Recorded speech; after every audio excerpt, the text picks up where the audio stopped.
This is function 2 of the LilyPad Arduino project. This function is utilizing a photoresistor and is focused on wearable devices. What this function does is determine how much time a user has spent outside based on the changes in light levels.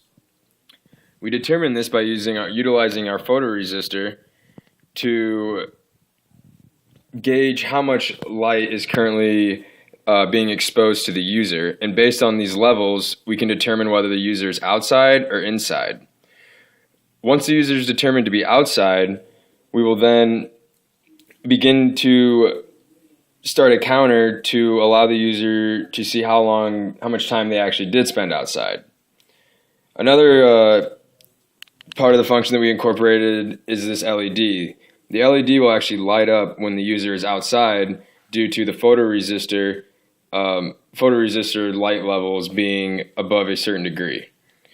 So since it's currently dark outside, we're actually going to display how this function works using some artificial light from a cell phone here. And I'll go ahead and show you guys how this works. So you see our circuit's all set up and currently plugged into the computer. We will actually be able to take this outside and test it more physically when it's actually light outside.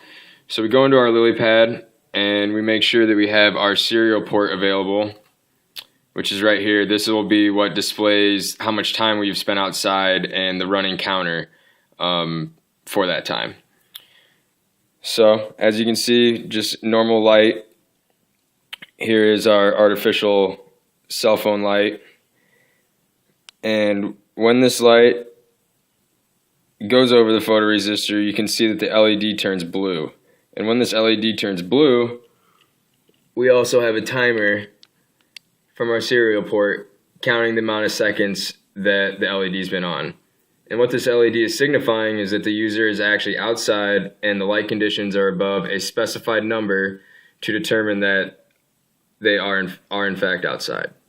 So as you can see, it remains to be counting up 30 seconds. The LED is still on, and as the light fades away and the light levels change and get lower, the LED goes off. At the same time, the counter is also stopped. And if we go back and place the light over again, we'll see our LED light up, and we will also see our counter continue to count starting from where it left off at the 30 seconds.